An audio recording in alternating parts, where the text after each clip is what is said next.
That's right. But what's funny is she played it their way. Right. Because she did everything they told her to do, and I did everything opposite. Right. Just to see which way would work. She's like, no, my way will work. I said, great, because I think my way will work. Right. And so she did everything they told her to do, and it went absolutely nowhere. Until we could prove that there wasn't a contract there, that the contract had nothing to do with me and my wife. That's the only way that kids came back. Right. When we could prove that what they did was illegal and unlawful. But they couldn't care less.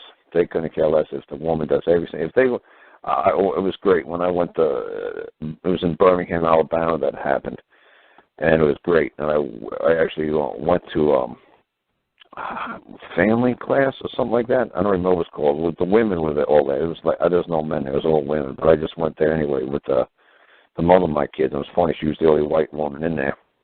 Right. And it was all black women down there in Birmingham. And it was so funny. This really good-looking black girl stood up, like 27, 28 years old. She says, I just have to tell everybody this is all bullshit. And she was wearing a nice dress and everything. She was a real respectable, secretary-looking lady. And she says, I have 3 kids.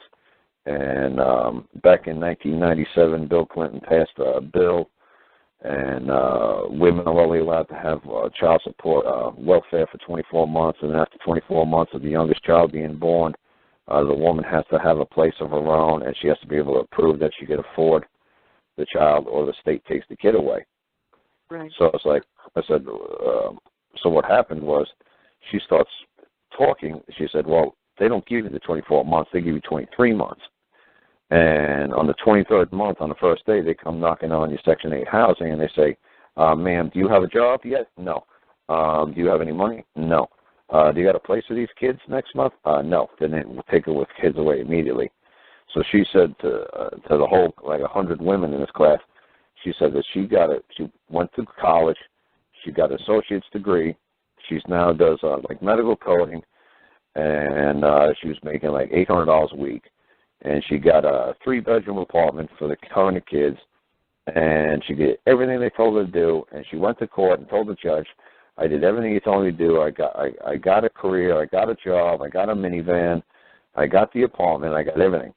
And the judge said, what hours do you work? And she said, I work from 8 o'clock until 4 o'clock. And the judge said, well, the children get out at 3 o'clock. If you can't figure out a way to spend quality time with your children, I guess you really don't want your children. So you better be home and be available for them when they get home at 3 o'clock. And she said, well, she tried to get daycare for the kids, and she said it's a year-long waiting list to get the kids on after school, whatever, daycare for an hour. And she said, well, then quit your job. She said, but if I quit my job, I won't have the money. She said, well, find another job. She said she did. She said she found another job. And she said now she only makes $600 a week instead of $800 a week, because now she has to work like an hour less. And she said that when she went back to court, she told the judge, and the judge crunched the numbers, and she said, that's not enough money to support 3 kids on your own. You know? So the lady said to the other women in this room, she said, it's all bullshit. No matter what they tell you to do, you're never going to get your kids back. You're never going to be good enough for these bastards. It doesn't matter. She says, I didn't drink. I didn't do drugs. I didn't do anything wrong. I just had 3 kids, and I wasn't married, and I went to the government for health and welfare, and the next thing I know, she's I'm going through all this nonsense, and like the worst thing I ever did was ask the government for help. Right.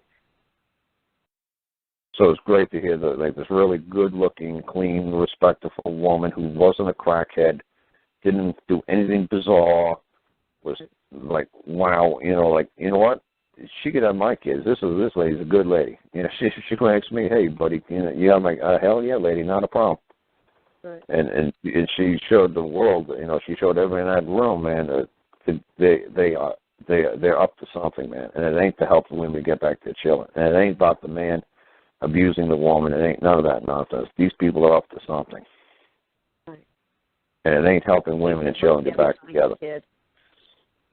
Something about money. Yeah.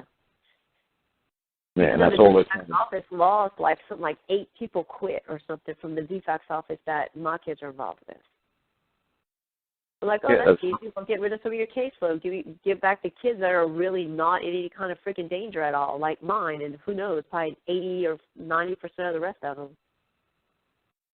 Well, like I said, it's a hell of a lot easier when husband and wives join together and say, look, we're going to settle this on a private side. We're going to get the state out of our lives. We're going to go into there and we're going to say, give us back our property, and we mean now. Right. And then you guys can go slug it out on your own in the private. But when you take it out into the public and you go into a court setting and you let the government be your judge and jury and executioner, oh, you guys are in a world of hurt. I know. You guys got to go in and say, I require the immediate restoration of my property. Thank you, folks, for helping us, but we got this settled. We got it settled on the private. We don't need any advice. Thank you. We got this done. But then you guys, then that'd be me as telling you guys to act like adults